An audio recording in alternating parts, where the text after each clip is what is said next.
Screen show हो रही है आप सभी को? No ma'am. नो मैम अभी नहीं हो रही है। एक मिनट।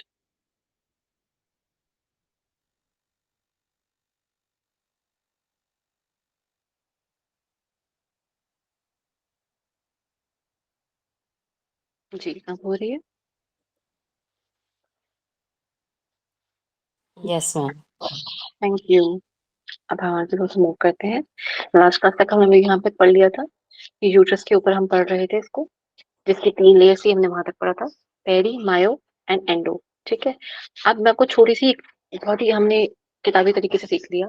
आप ये समझे कि 14 दिन तक भ्रूण, सॉरी भ्रूण नहीं, एग जो है ना वेट करता है नियरली 14 डेज तक। ठीक है, अगर नहीं आता स्पर्म वहां पर तो वो अपने को धीरे धीरे डिस्ट्रॉय कर खत्म कर देता है। ठीक है, वो वेट करता रहता है, करता रहता है, करता रहता है, करता रहता है। अगर 14 डेज तक अगर नहीं आएगा तो वो खत्म हो जाएगा। खत्म होने का मतलब क्या होता है? पीरियड का आना। ठीक है, उसको खत्म होने का मतलब होता है पीरियड्स का आना। ठीक है, इसी को ये कह रहा है वो मासिक धर्म में परिवर्तित हो जाता है। इस लाइन का सिंपल सा मीनिंग ये आता है। ठीक है, अगर वो फर्टिलाइजेशन नहीं होती, स्पर्म उसे नहीं मिला, फर्टिलाइजेशन नहीं हुई है, तो क्या होगा वहां पे? वो थोड़े दिन बाद वहां पे उसको वो कन्वर्ट कर जाएगा किसके अंदर? ये मासिक धर्म के अंदर, यानी कि मेंसेस के अंदर वो कन्वर्ट कर जाएगा। फर्स्ट डे और पीरियड शो करेगा। अब इसके अंदर ये नहीं है कि इसमें इंटरकोर्स नहीं हुआ, इंटरकोर्स तो हुआ, पर फर्टिलाइजेशन नहीं हुई। मैं ये कहना चाह रही हूँ, fertilisation is different and the intercourse is different. Okay, fertilisation is different and the intercourse is different. तो दोनों के बीच में समानता मत बनाने दीजिएगा। ठीक है, ओके। क्योंकि जो इतने लाखों स्पर्म आते हैं उनमें से कोई एक ही होता है जो फर्टिलाइज करता है, and it will not happen every time. ये कभी कभी हो पाता है। ठीक है, तो ये वो बात कहना चाह रहे थे। अब आता है फीमेल सेक्सुअल साइकिल कैसी होती है। फॉलिकुलर फेस होता है एक, और ल्यूटियल फेस होता है एक। ठीक है, फॉलिकुलर फेस में क्या होता है? Growing of follicle. इतने छोटू से इसके अंदर पानी भर भर के भर भर के भर भर के भर भर के यहाँ तक इतना मोटू कर देता है, वो पूरा फुल हो जाता है बैग पानी से। और फिर जैसे ही वो फटता है उसमें से एग बाहर निकलेगा। एग बाहर निकलेगा, वेट करेगा, वेट करेगा, वेट करेगा, वेट करेगा, कोई नहीं आया, जाओ बाहर। तो वो जो बाहर निकलता है ना यहाँ से, तो वो जो उससे तैयारी करके रखी थी ना, ये एक सेकेंड कीजिए।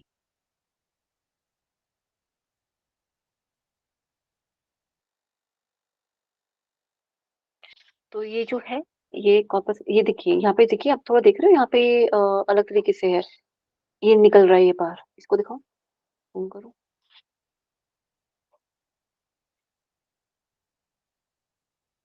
हम्म, एक सेकेंड जी।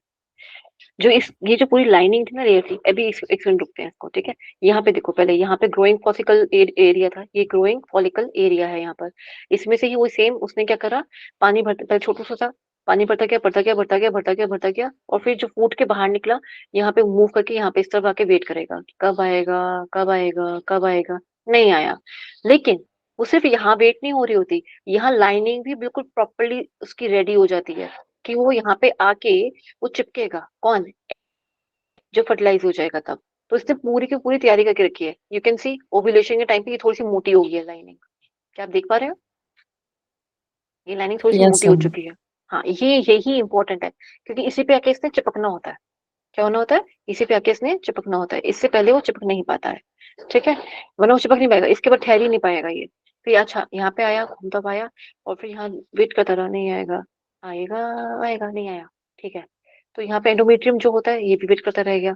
फिर से और देर तक मतलब प्रयास करा, यहाँ पे एग आ गया, यहाँ पे, यहाँ तक भी आ गया, सब कुछ वेट करा, लेकिन कुछ भी नहीं हुआ यहाँ पे। ठीक है, 28 डे तक यहाँ पे कुछ नहीं हुआ। तो ये पूरी की पूरी लाइनिंग समेत श्रेड हो जाएगा एग। एक मिनट, ये दिखाती हूँ, ये वही लाइनिंग, ये पूरी की पूरी लाइनिंग जो होगी, ये पूरी की पूरी लाइनिंग भी बाहर श्रेड हो जाएगी। श्रेड का मतलब क्या होता है? बाहर निकल जाएगी पूरी की पूरी। कहते हैं ना कि अब जो लाइनिंग से समझिए आप, चमड़ी, पतली सी एक लाइनिंग होती है, पतली सी एक चमड़ी सी होगी, वो पूरी की पूरी बाहर निकल जाती है। उसके समय पूरे के पूरे बाहर निकल जाएगा, सब कुछ नीचे उतर के गिर जाता है। ठीक है, वो विद एग होता है। उसी को हम क्या कहते हैं? पीरियड्स कहते हैं। क्या बोलते हैं इसको? पीरियड्स बोलते हैं। ठीक है, क्लियर हो गया यहाँ पे सभी को कि एग भी बाहर निकल गया और पीरियड का ब्लड भी कैसे बाहर निकलता है। इसलिए मासिक धर्म में ज्यादा क्या होता है, ब्लड ज्यादा निकलता है। ठीक है, और क्रैम्प्स भी इसी की वजह से आते हैं,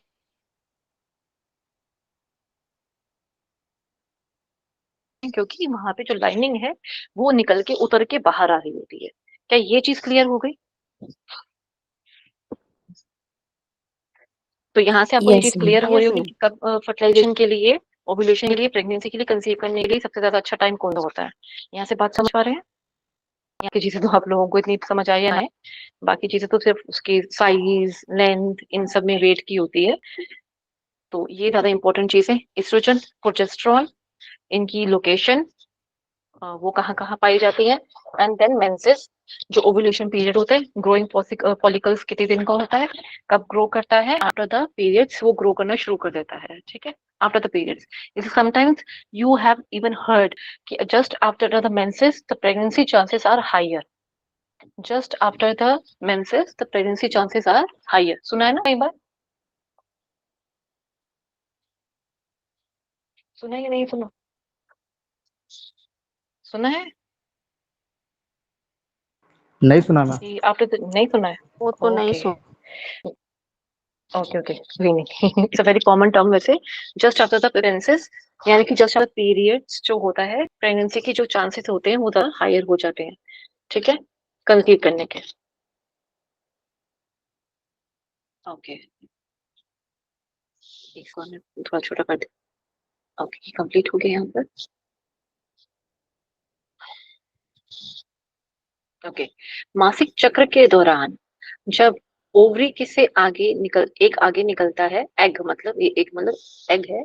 एग जब आगे निकलता है तब ओव्यूलेशन होता है। ठीक है, जब मासिक धर्म के दौरान, जब चक्र खत्म हो गया ना, उसके बाद का जो टाइम है, उसमें जो ओवरी में से एग बाहर निकलेगा और तब ओव्यूलेशन स्टार्ट होता है। ठीक है, ये साइकिल को इन्होंने फिर से यही समझाया हुआ है, और यहाँ पूरी की पूरी कहानी वही चीज सेम लिखी हुई है। ठीक है, अब ये एक स्पर्म से निश्चित यानी कि फर्टिलाइजेशन के लिए वेट करता है, और हो भी सकता है और नहीं भी हो सकता। दोनों चीजें मैंने आपको बताया था, दोनों चीजें हैं इसके अंदर। यदि एग फर्टिलाइज हो जाता है तो गर्भ धारण हो जाता है, और वो वही यूट्रस के पास आके ही वहां पे गर्भ धारण होता है। ठीक है, फिर यदि फर्टिलाइजेशन नहीं होता तो यह एग टूट जाता है, यानी रप्चर हो जाएगा। टूट जाएगा मतलब यहाँ पे रप्चर हो जाता है, और वो टूटने की वजह से वो साथ साथ में क्या करता है, पूरी की पूरी जो लाइनिंग मैंने आपको समझा दी। फिर वो आपके मासिक धर्म के दौरान यूट्राइन यूट्रेराइन, ये एंडोमेट्रियम जो लाइनिंग होती है, वो वाली जो यूट्रीन लाइनिंग जो होती है वो गिर जाती है। हिंदी का यूट्रीन लाइनिंग गिर जाती है और यह निकल जाती है। तो पूरी की पूरी लाइनिंग समेत नीचे, जैसे कि मान लीजिए वहां पे एक चादर बिछी हुई थी, वो चादर समेत पूरा का पूरा नीचे बाहर निकाल दिया जाता है। वो धीरे धीरे वो ब्लड के फॉर्म में बाहर निकल जाता है। ठीक है, कैसे पता चलेगा कि ओव्यूलेशन पीरियड आने वाला है या चल रहा है? ये बहुत इंपॉर्टेंट है, इसको देख लीजिएगा। एक महिला केवल अपने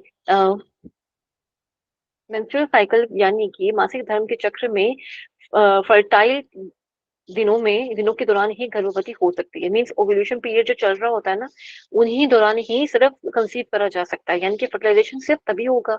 अब जब फर्टिलाइजेशन का पीरियड ही सिर्फ वो है, तो इट मीन्स गर्भावस्था भी तभी तभी धारण की जाएगी, यानी गर्भ धारण तभी हो सकता है। उसके आगे पीछे तो गर्भ धारण नहीं हो सकता। ठीक है, यदि आप ओव्यूलेशन के दिन या उससे 2 दिन पहले नियरली इंटरकोर्स करते हैं तो आपके गर्भवती होने की संभावना बढ़ जाती है। कब? जब ओव्यूलेशन के जो दिन होता है, यानी कि जो 14th डे था, उसे नियरली 2 दिन पहले अगर अगर इंटरकोर्स होता है, या उससे नियरली ओव्यूलेशन वाले दिन कह लीजिए या ओव्यूलेशन से 2 दिन पहले कह लीजिए, तब भी, क्योंकि नियरली 2 डेज तक स्पर्म रहता है बॉडी के अंदर। ठीक है, तो नियरली हम 2 डेज का कभी भी प्रेगनेंसी में सुना होगा ना, 2 दिन का तो हम मान के चलिए, हमें पता नहीं है। जब वो डेट देते हैं नियरली कि कब बेबी का बर्थ होगा, एक डेट देते हैं ना जनरली कि इसके बीच से इसके बीच में होगा, जब वो डेट देते हैं तो वो इसी के अकॉर्डिंग देते हैं। ठीक है, कि ओवुलेशन के हिसाब से वो पहले आपसे पूछेंगे कि आपकी डेट कब की आई थी लास्ट, फिर देखेंगे अच्छा इस दिन आई थी, तो वो ओवुलेशन के हिसाब से वो 2 दिन का हमेशा गैप रहता है जनरली। तो एग्जैक्ट डेट नहीं देते डॉक्टर्स, तो क्या बोलते हैं मान लीजिए अगस्त में है किसी की डेट बच्चे की होने की, तो वो क्या कहेंगे, वो कहेंगे कि मान लीजिए 10 से 12 के बीच में बोलेंगे, या फर्स्ट वीक ऑफ द अगस्त बोल देंगे, ऐसे बोल देंगे, क्योंकि एक तो पता है कि कब आ सकता है कब नहीं आ सकता, इस पे कंफर्मेशन नहीं होती एज सच। लेकिन फिर भी वो आपको नियर टाइम, जो नियर बाय टाइम होता है ना, वो इसी के अकॉर्डिंग देखकर बताते हैं आपको। ठीक है, इसी के अकॉर्डिंग वो अपने डेज, अपने मंथ्स जो होते हैं उसके अकॉर्डिंग काउंट करते हैं। यदि आप ओव्यूलेशन के दिन या उससे 2 दिन पहले ही इंटरकोर्स करते हैं तो गर्भवती होने की संभावना बढ़ जाती है। ओव्यूलेशन आमतौर पर आपके मासिक चक्र के 11 से 21 दिन के बीच का होता है। ओव्यूलेशन पीरियड जो होता है मासिक चक्र के 11 से 21 दिन के बीच का होता है।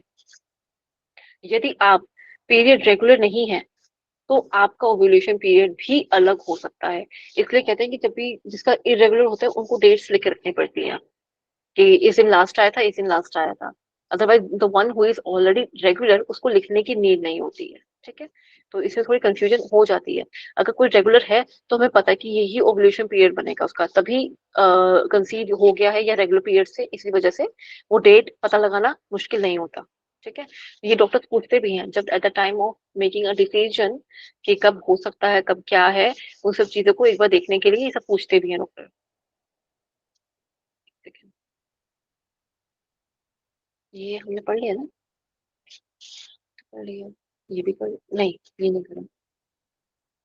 ठीक है, ओवुलेशन कब होता है महिलाओं, ओके, महिलाओं में उनके जन्म के समय उनकी ओवरी के करीबन 2 करोड़ एग्स होते हैं। और युवावस्था यानी कि जब उनके मासिक धर्म शुरू होते हैं, यानी कि प्यूबर्टी जब स्टार्ट होती है, उस समय तकरीबन 5 करोड़, करीब ये नहीं, सॉरी, 5 लाख एग्स होते हैं। ठीक है, और प्रत्येक माह मेंस्ट्रुअल साइकिल के पहले ये भाग में एक पहले भाग में एग विकसित होता है और धीरे धीरे परिपक्व होने लगता है। पीरियड खत्म होने के कुछ दिन बाद महिलाओं के शरीर से एस्ट्रोजन हार्मोन निकलने लगते हैं या बनने लगते हैं, आप ये कहेंगे, क्योंकि सिक्रीट होते हैं तो निकलने लगते हैं, जो यूट्रस लाइनिंग के को मोटा करने में सहायता करते हैं। जो मैं आपको समझाया था कि वो लाइनिंग मोटी हो रही है, बार बार जो बता रही थी, वो हमारे किसकी वजह से हो रही है, एस्ट्रोजन हार्मोन की वजह से हो रही है, जिससे यह मतलब स्पर्म जो होता है जिससे यह स्पर्म के लिए अनुकूल वातावरण बना देते हैं, so that it will flow easily towards the fallopian tubes. तो वहां जाके वो इजीली वहां पे जो कहते हैं ना कि जैसे मैंने आपको कहा था again, it gives the environment, वो जो लेयर है, वो जो लाइनिंग है, it gives the environment for home, for the sperm. ठीक है, अनुकूल वातावरण बना देता है। धीरे धीरे ईस्ट्रोजन में जो वृद्धि होने लगती है, और ये एक अन्य हार्मोन यानी कि ल्यूटिनाइट ल्यूटिनाइजिंग हार्मोन होता है, वो एक तो हिंदी में पढ़ना थोड़ा मुश्किल है, सॉरी।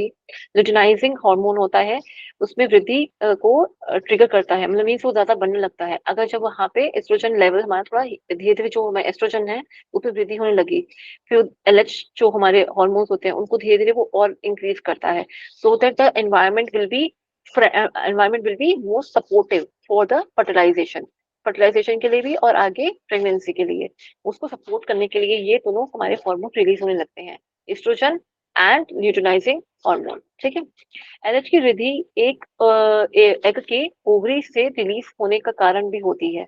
एलएच जब वृद्धि होने जब आई मीन जब इसकी एक्सेस ऑफ सिक्रेशन होने लगी ना, तो एग जो है वो ओवरी में से निकल जाए, रिलीज हो जाए, वो जो पानी भरने वाली चीज थी ना, याद होगा आपको, तो वो किसकी वजह से पानी भर रहा था, एलएच की वजह से भर रहा था, फॉलिकल्स वाला जो था, पानी जो था उसके अंदर भर रहा था, तो उसके ना हेल्प करता है ये उसको बाहर निकालने में, कि अच्छा ठीक है तुम अब बाहर निकलो, अब स्क्वीज आउट हो जाओ। ठीक है, और करता है, और महिला ओव्यूलेट यानी कि एलएच वृद्धि के 24वें से लेकर 36वें घंटे के बाद बात करती है। ठीक है, तो ओव्यूलेशन जब हो रहा होता है, महिला की जो ओव्यूलेशन जो स्टेट होती है, उसमें नियरली 24 to 36 आवर्स के बाद ये सब कुछ स्टार्ट होता है, इसकी वृद्धि शुरू होती है। ठीक है,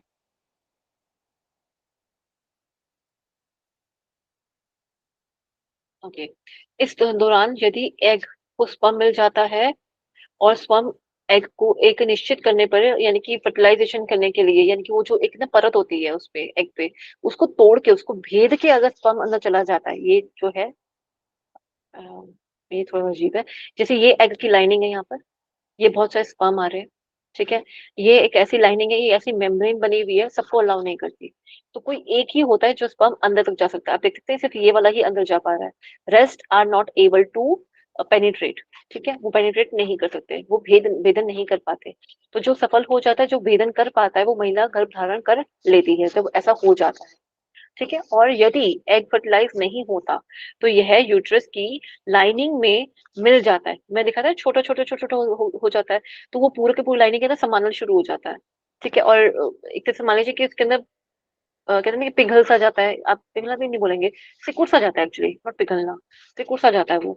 ठीक है? और पीरियड के दौरान महिला के शरीर से निकल जाता है।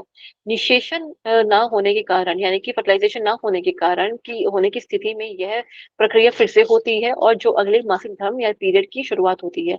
मीन्स एक बार नहीं आया, तो फिर वो दोबारा पीरियड्स के थ्रू बाहर निकल गया सब कुछ, ठीक है? ये और फिर उसके बाद दोबारा जब नहीं आया, उसे मतलब कि सॉरी पीरियड्स के थ्रू बाहर निकल गया, फिर वो दोबारा वेट करेगा, फिर से एग बनाएगा, फिर वेट करेगा, फिर भी नहीं आया, फिर बाहर निकल जाएगा। तो हर बार जो पीरियड्स आ रहे हैं, इसका मतलब ये है कि एग का फर्टिलाइजेशन नहीं हो रहा है, इसी वजह से पीरियड्स आ रहे हैं।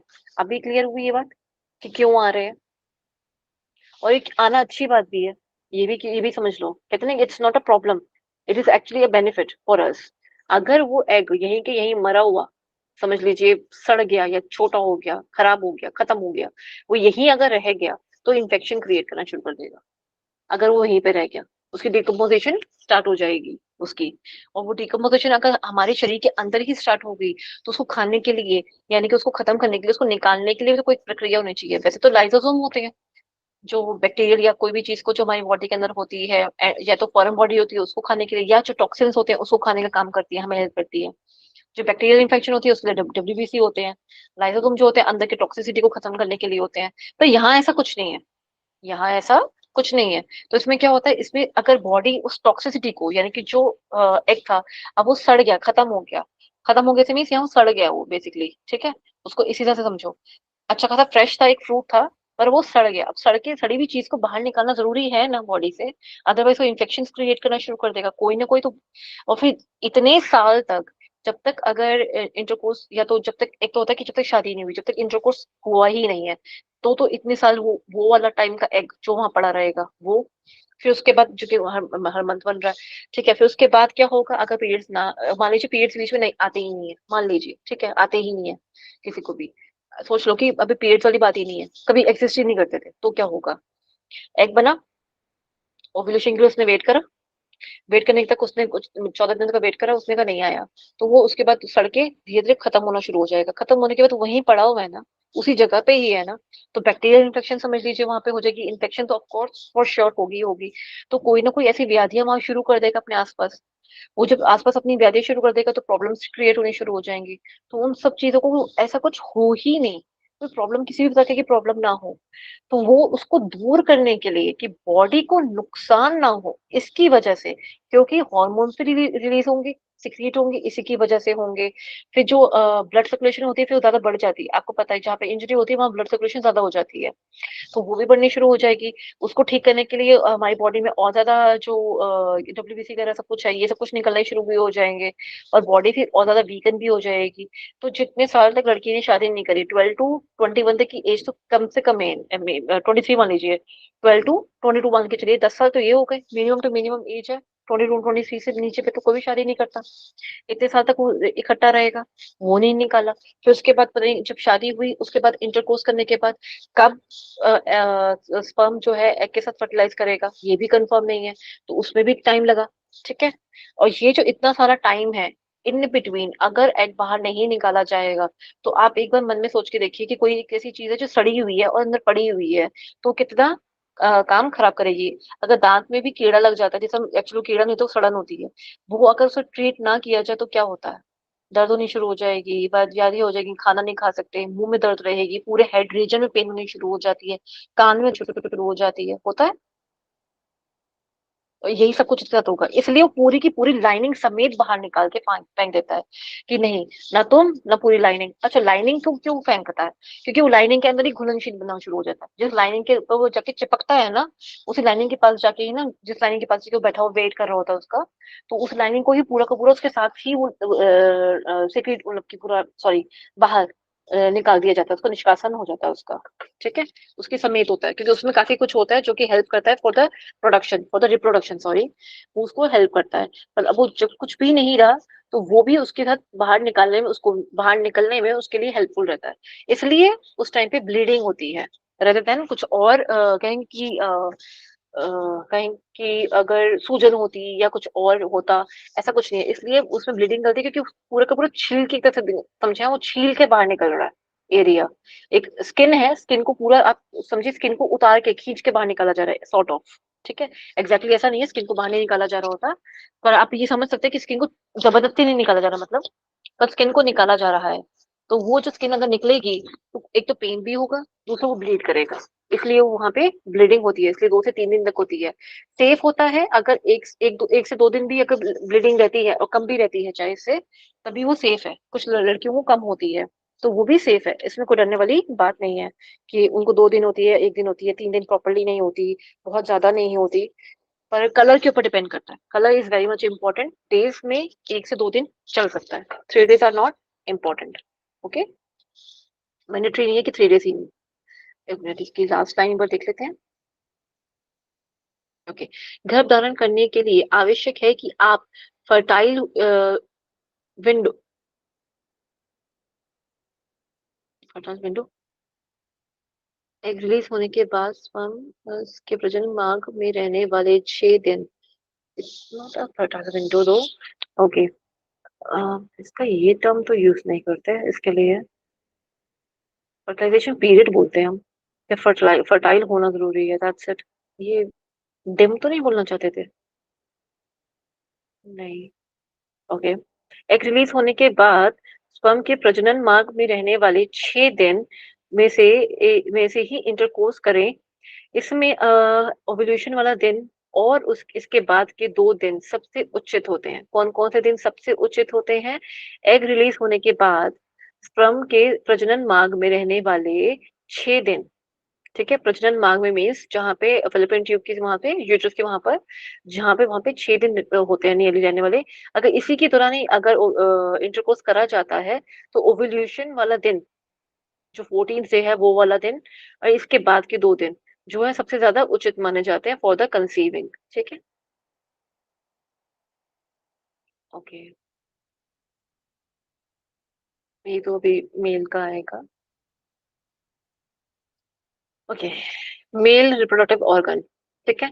इसमें क्या होता है, इसमें हम ये समझ चुके हैं कि एक तो एक इंटरनल होता है रिप्रोडक्टिव ऑर्गन, और एक आउटर होता है, एक्सटर्नल होता है, प्रोट्यूड जिसे कहते हैं। प्रोट्यूड मतलब बाहर की तरफ निकलना, प्रोजेक्शंस, ठीक है। तो यहाँ पे हम देखेंगे, पहले इसको थोड़ा सा डायग्राम को एक बार अच्छे से थोड़ा सा देख लेंगे, ठीक है। ये एक प्यूबिक बोन होती है, प्यूबिक बोन हम जानते हैं ना, ईशियम इलियम के साथ मिली हुई आगे की तरफ बोन होती है, और प्यूबिक फाइसिस भी होता है, जो दोनों बोन्स आपस में जुड़ी हुई भी होती हैं, है ना। फिलहाल ये वहाँ पे प्यूबिक बोन के बारे में बता रहा है, आगे की तरफ जो बोन होती है वो वाली, ठीक है। प्यूबिक बोन है, बीच में यहाँ पे ये ब्लैडर है, यूरिनरी ब्लैडर कहाँ से कनेक्ट होता है, ये किडनी का पार्ट है, राइट। तो किडनी के पार्ट मीन्स यहाँ पे यूरिनरी ब्लैडर भी, इनकी ओपनिंग, यूरिनरी ओपनिंग भी सेम है। फीमेल्स में यूरिनरी ओपनिंग अलग होती है, मेल में यूरिनरी ओपनिंग सेम है, ठीक है। और स्पाइनल ओपनिंग भी, यानी कि जहां से स्पर्म निकलते तो स्पाइनल स्पर्म की ओपनिंग भी एक ही होती है, दोनों की एक ही होती है। तो यहाँ पे कॉम्प्लिकेशन थोड़ी ज्यादा होती है, ठीक है। ये बल्बो यूथरल ग्लैंड जो है, ये इंपॉर्टेंट है, इसको देख लीजिएगा, बल्बो यूथरल ग्लैंड, ठीक है। और ये एनएस का पार्ट आ गया, यानी कि ये इंटेस्टाइन है, ये लार्जेस्ट इंटेस्टाइन ऊपर की तरफ जा रही है, ठीक है। ये आ गया प्रोस्टेट ग्लैंड, जो कि जस्ट बिलो द ब्लैडर के पीछे आप समझिए वहां पर होता है, कनेक्टेड होता है, ठीक है। अब ये जो पाइप जा रही है, कौन सी इजैक्यूलेटरी डक्ट होती है, ये हेल्प करती है किसको, अभी बताती हूँ, एक मिनट। ये सेमिनल वेसाइकल है, ये रहा सेमिनल वेसाइकल, ये छोटी सी डक्ट टाइप होती है, आप समझिए, डक्ट नहीं बोलूंगी इसको, ग्लैंड टाइप होता है ये वाला, इसके अंदर, ठीक है, यहाँ पे। और पहले यहाँ से दिख रहे थे, प्रोस्टेट हो गया, रेक्टम तो ठीक है, ये इंटेस्टाइन का पार्ट आ गया। रिक्रूटमेंट हो गया कॉर्पस कैवर्सोम, ठीक है, कॉपर कैवर्नोसम, ये तो होके मतलब करिए, ये जस्ट एक इसकी बेंडिंग है, उसको बोला जाता है, ठीक है। कॉर्पस स्पॉन्जिनिज्म, यानी कि जो सॉफ्ट जो एरिया होता है उसको कहा जाता है। और ये पीनस का पूरा पार्ट आता है, जो पीनस का पार्ट तब से स्टार्ट होता है जैसे वो बाहर निकलना शुरू होती है, प्रोट्रूड करती है आउटवर्ड्स, इनवर्ड से जब जैसे ही वो शरीर से बाहर निकलना वाला जब पार्ट स्टार्ट होता है उसे हम पीनस कहते हैं, ठीक है। तो यूरेथ्रा जो होती है, ये यूरेथ्रा, यूरेथ्रा मीन्स जो किडनी का पार्ट था जहां से यूरिन पास होता है, that is a green line, ठीक है, जहां से यूरेथ्रा, जहां से क्या पास हो रहा है, यूरिन पास करा जाता है, ठीक है। और फोर्थ स्किन है, फोर्थ स्किन मीन्स एक ऊपर एक आउटर लाइनिंग होती है ये वाली, ठीक है।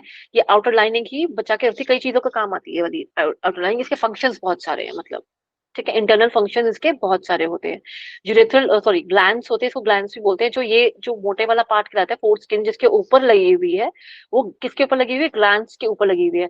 जस्ट आफ्टर द पीनस क्या कहलाएगा, ग्लैंड्स। जैसे कि विजाइना के बाद बिल्कुल सर्विक्स था ना, ऐसे हम बाहर की तरफ से अगर देखेंगे तो यहाँ पे पहले सोचो कि पहले पहले आएगा ग्लैंड्स, आएगा देन पीनस आएगा, ठीक है। वहां क्या था, vagina then cervix and then uterus, ठीक है, ऐसे था। यहाँ पे पहले ग्लैंड्स आएगा देन पीनस आएगा, ठीक है। फिर आता है urethral opening, that opening which helps to pass the urine and to pass the sperm as well, ठीक है। अब जी आप ये देख रहे हो ना ग्लैंड्स, और ग्लैंड्स के पास ये देख रहे हो ग्रीन कलर की एक लाइनिंग भी बनी हुई है। इसका अपना एक मीनिंग है जो हम आगे चलकर अभी समझेंगे क्या है वो, ठीक है। अब नीचे जो ये जो स्पॉन्जी बैग्स होते हैं, यानी कि जो एक स्किनी बैग्स होते हैं, ये क्या होते हैं, ये होते हैं टेस्टीज, बेसिकली इसको it is called as scrotum.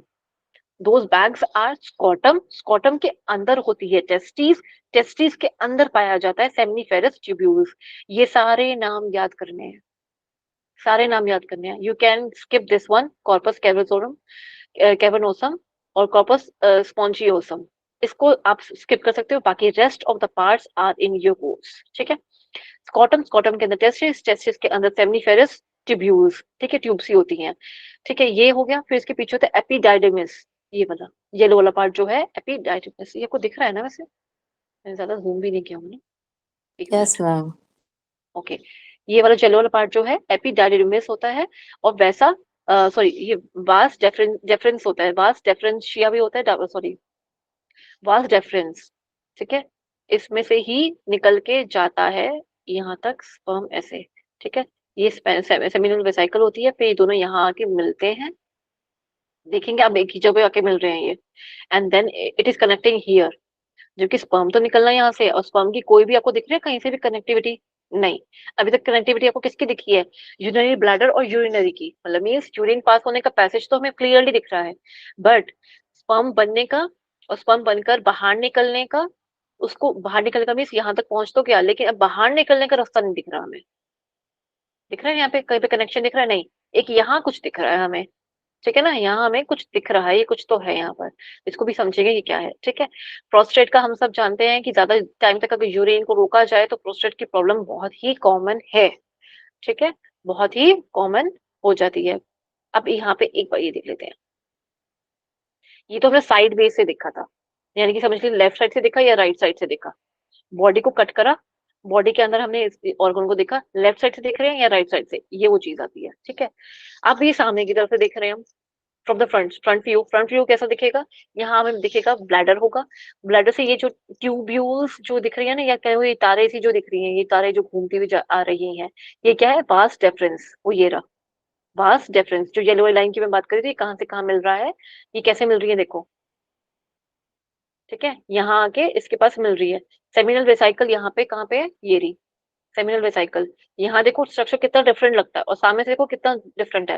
ये दो वेसिकल हैं यहाँ पे, इनसे शुरू हो रही है या इनसे कनेक्टेड होते हुए क्या जा रही है, हमारी वास डेफरेंस। ये वास डेफरेंस जो होती है कहाँ जाके मिलती है हमारे, किसके अंदर, इसके अंदर मिलेगी जाकर जो हमारा क्या कहलाता है ये टेस्टिस, टेस्टिस के, लेकिन कौन सी एरिया होती है, एपिडिडाइमस, एपिडिडाइमस, ठीक है, इसके अंदर जाके मिल जाती है, इनसे शुरू हो रही है या कह लो इसके पास आके मिल रही है, आप ऐसा भी कह सकते हो, ठीक है। वैसे हम कहेंगे इससे निकल रही है, क्योंकि ये हेल्प करती है स्पर्म को बाहर निकलने में, ठीक है।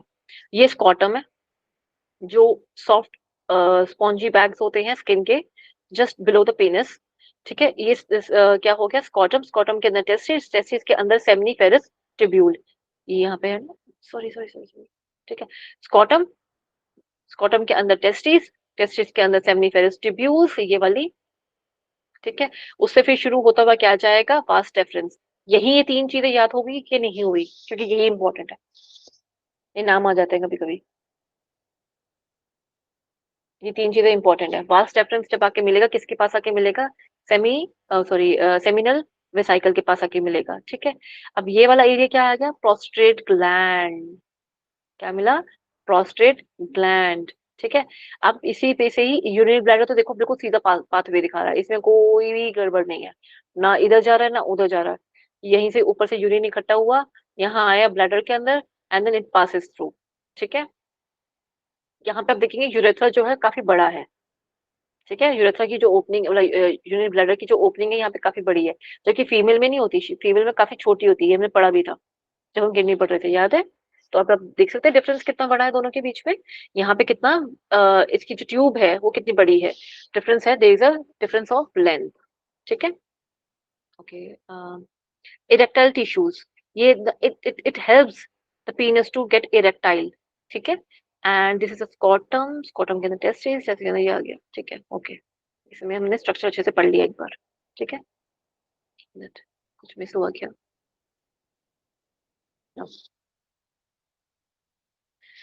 मेल गोनैड्स यानी कि मेल रिप्रोडक्टिव ऑर्गन, उसको क्या बोलते हैं हम? गोनैड्स भी बोलते हैं।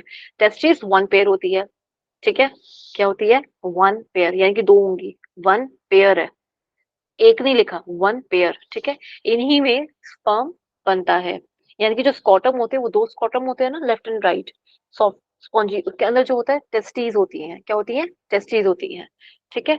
और वो कितनी होती है? एक लेफ्ट में एक राइट में। क्या फेलोपिन भी ऐसी थी? एक लेफ्ट में एक राइट में, उसी की वजह से वहां पे हमारी ओवरीज भी थी लेफ्ट में और राइट में। ऐसे ही मेल में होता है, ठीक है, एक लेफ्ट और एक right, but both are finding outwards, यानी कि शरीर के बाहर मिलती है ये, ठीक है।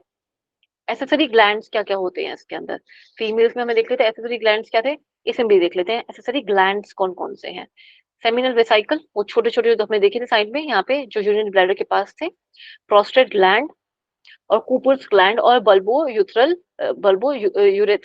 ग्लैंड, ठीक है। ये स्पेलिंग थोड़ी गलत लिखी है यहाँ पे, ठीक है।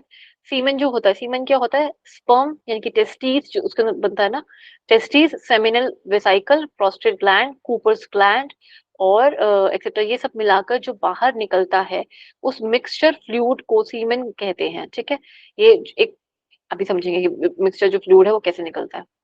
Semen minus sperm is equals to, sorry, ठीक है, सीमेन और sperm plus adding accessing gland secretion, ठीक है। ये लाइन क्या कहना चाह रहा है अभी समझ नहीं आएगा, आगे समझ आ जाएगा, ठीक है। जिस रास्ते से यूरिन बाहर निकलता है उसी रास्ते से स्पर्म भी बाहर निकलता है बॉडी से, ठीक है। एक सेकेंड, इसमें कोई ऐसा है जो रह गया पॉइंट? नो।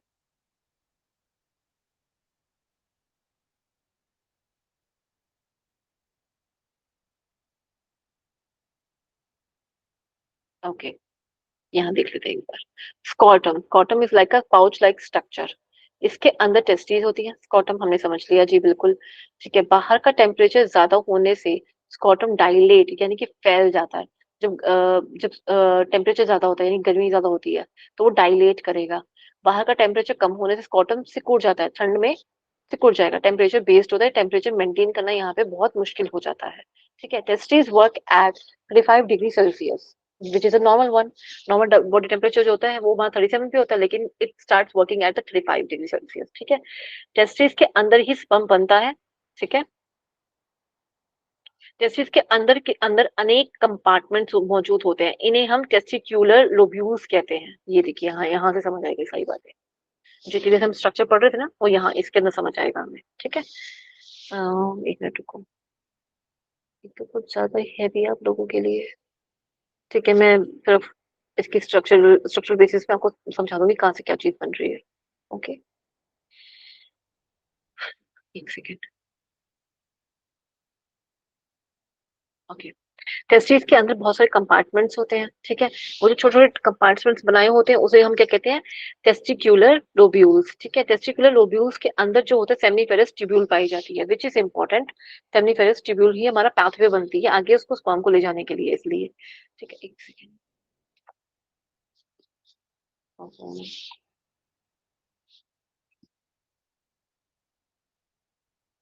ये रहा, आ गया। सेमीफेरस ट्यूब्यूल के अंदर ही स्पर्म बनता है। इसी में लेडिक सेल्स होते हैं, एक लेडिक सेल्स नाम की चीज पाई जाती है जो, वो क्या करता है, वो हेल्प करता है हमें टेस्टोस्टेरोन हार्मोन को सिक्रीशन में। ठीक है, लेडिक सेल यहाँ पे था, इसमें नहीं दे रखा।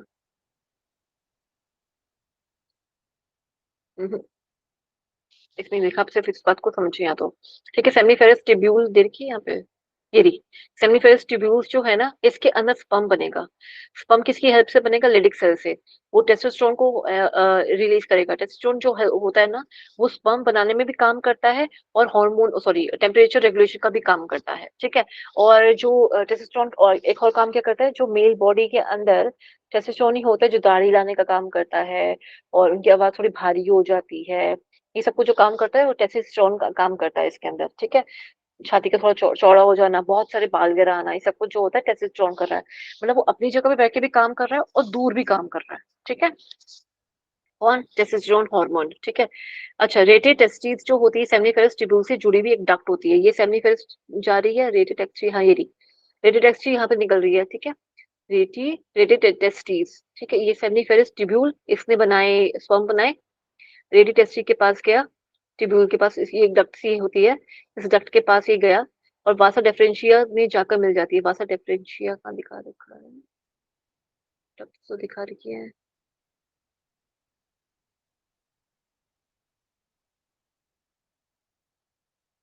हम्म, वासा डिफरेंशिया बाहर की तरफ वैसे निकल रही होती है। ठीक है, तो यहाँ से ये पूरा इसकी ये पाथवे, बस आप यहाँ से समझिए कि यहाँ पे स्पर्म बना और किसकी हेल्प से बना? लेडिक सेल की वजह से बना, और टेस्टोस्टेरोन हार्मोन रिलीज हुआ। स्पर्म बन के इस रास्ते से आएंगे। ठीक है, यानी कि रेटिटेस्टिस से वापस बाहर आएंगे और एपिडिडाइमस के कैटफुट पे, यानी कि इसको नाम को ज्यादा मत याद करो, एपिडिडाइमस जो होता है ये हेल्प करता है इसको बाहर तक लेके जाने के लिए। ये पूरा रास्ता बना हुआ है। ठीक है, ये उसकी बढ़ोतरी हो रही होती है, मतलब मीन्स वो एक कहते हैं कि एक तरह से मान लीजिए कि ग्रो कर रहा होता है उस जगह पे। ठीक है, वो आगे करके बढ़ता चला जाएगा। वैसा डिफरेंशिया के हेल्प से जाता है से बाहर। यहाँ पे वैसा एफरेंशिया, इसमें तो नहीं दिखा रखा, कैसे दिखाऊं? तो इसे बाहर जो ये उससे बाहर निकल रहा होता है, वो बेसिकली वो बाहर ले जाने का हेल्प वो ही करता है। यहाँ से बाहर की तरफ जो ले जा रहा होता है ना, वो हेल्प कर रहा होता है। मुझे दिखाई नहीं दे रही है, नहीं वाकई। मिनट, हाँ नहीं है। ठीक है, वासा डिफरेंशिया यहाँ से निकल के जा रहा होता है जो उसको हेल्प करता है। वासा एफरेंशिया और वासा डिफरेंशिया दोनों हेल्प करते हैं, जिसके अंदर हमें स्पर्म को ले जाने का कार्य करते हैं। ठीक है, एपिडिडाइमस वैसा वासा एफरेंशिया, यहाँ पे जो एपिडिडाइमस वो था, डक्स डेफरेंस ये भी कह सकते हैं इसको, ये रहा यही है। ठीक है, और जो एपिडिडाइमस है यहाँ से ये पूरा मूव करते हुए जा रहा है, बस ये इसके मूवमेंट के नाम पे ही है। यहाँ से निकलेगा तो रेटी में मिलेगा, रेटी से बाहर जाएगा तो एपिडिडाइमस के अंदर मिल जाएगा।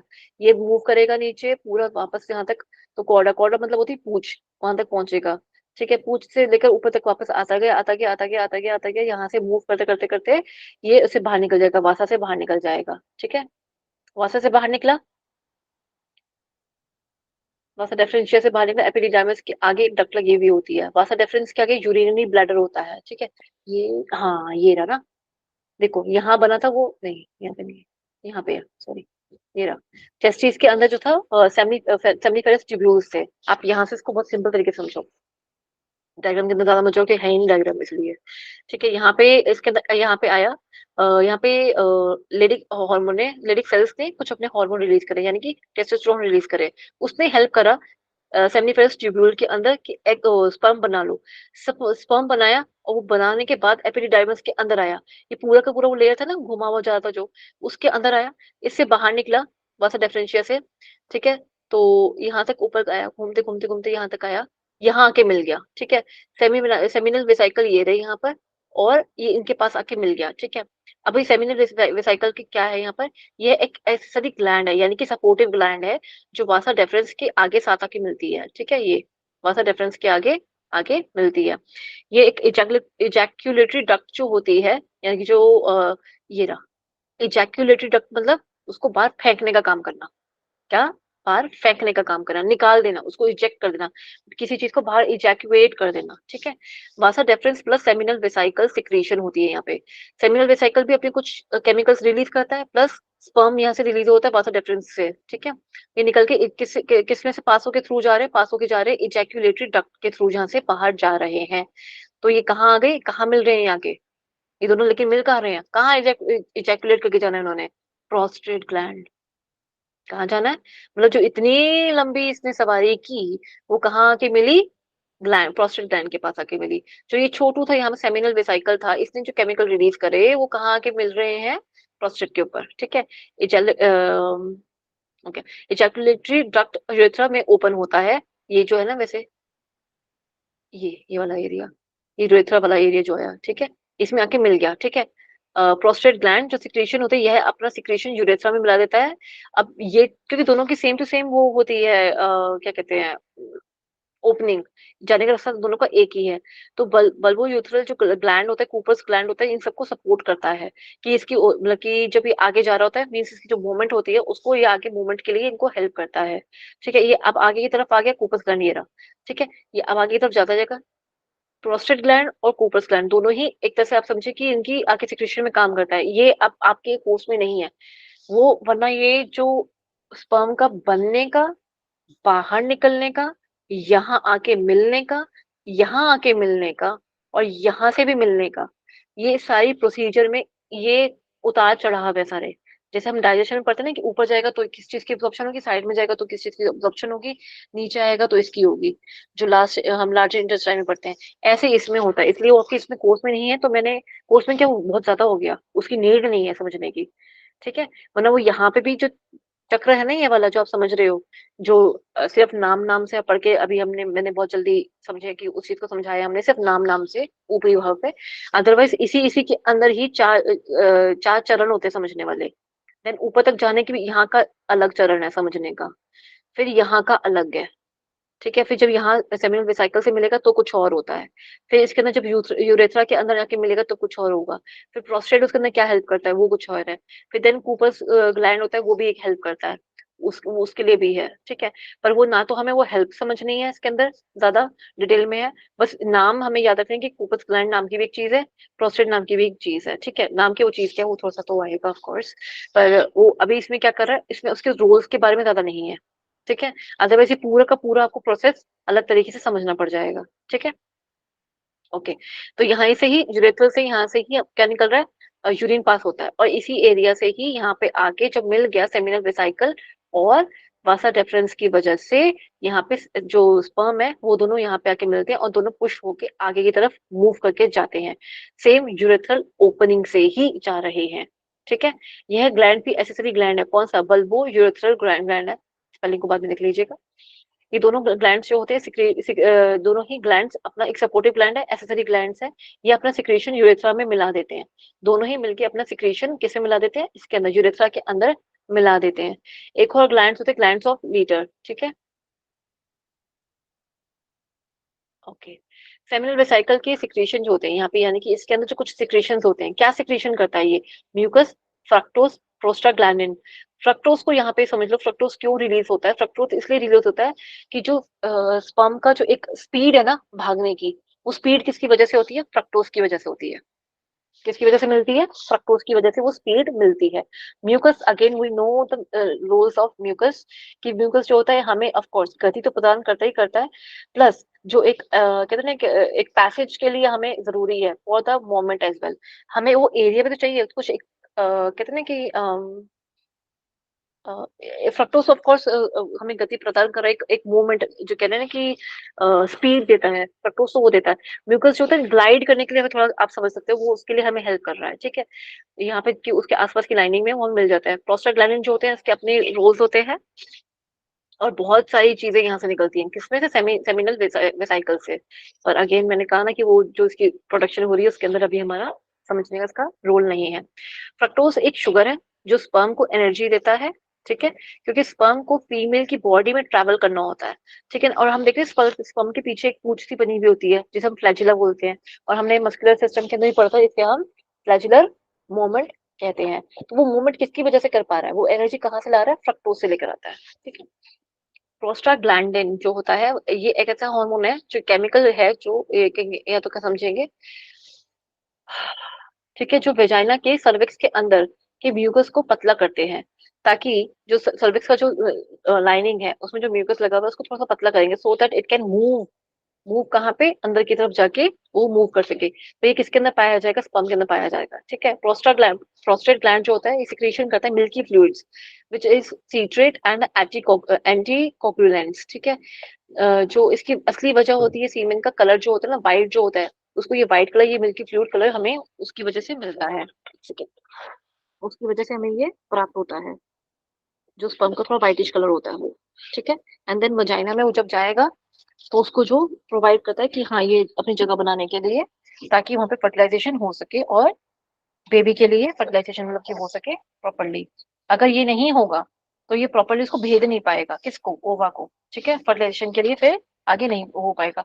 तो उसके लिए स्पीड बहुत जरूरी है, उसके लिए स्पीड बहुत जरूरी है, स्पीड बहुत जरूरी है। और जो हमें ये मिल रहा है प्रोस्टाग्लैंडिन जो मिल रहा है, इसका दोनों का ही हमें हार्मोन दोनों ही उतने ही इक्वली इंपॉर्टेंट है, दोनों ही इक्वली इंपॉर्टेंट है। गति भी होनी चाहिए और गति के बाद उसके अंदर भेदन की भी जो शक्ति है वो भी होनी चाहिए। क्लियर हुई ये बात?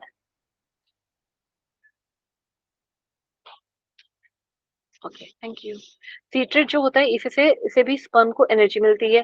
फ्रक्टोज तो था ही, सीट्रेट भी मिल गया। ठीक है। एंटीकोगुलेंट्स जो होते हैं वेजाइना के अंदर जो जोड़ने वाले जो केमिकल्स होते हैं, ताकि वो जुड़ सके, चिपचिपा चिपचिपा सा होता है, थोड़ा सा पतला कर देता है उसको। सेम वो जो बता रहा है यहाँ पे प्रोस्टाग्लैंडिन का और इसका जो एंटीकोगुलेंट्स जो होते हैं, दोनों ही हमारा इसके अंदर हेल्प करते हैं। अगर अगेन मैं ये कह रही हूँ, अगर ये नहीं होंगे ना तो वहां ठहर नहीं पाएंगे इतनी देर तक। वरना क्या होगा कि जो भी नॉर्मल एक फ्लूइड्स जो बनते हैं, हम जो एक फीमेल बॉडी के अंदर बनते हैं, जो डेली बेसिस पे बनते हैं, और जो एक जो फ्लूइड जनरली क्या कहते हैं उसको, बीमारी याद आ रही है लेकिन वो चीज याद नहीं आ रही। ओके, अभी याद आ जाएगा बोलते बोलते में।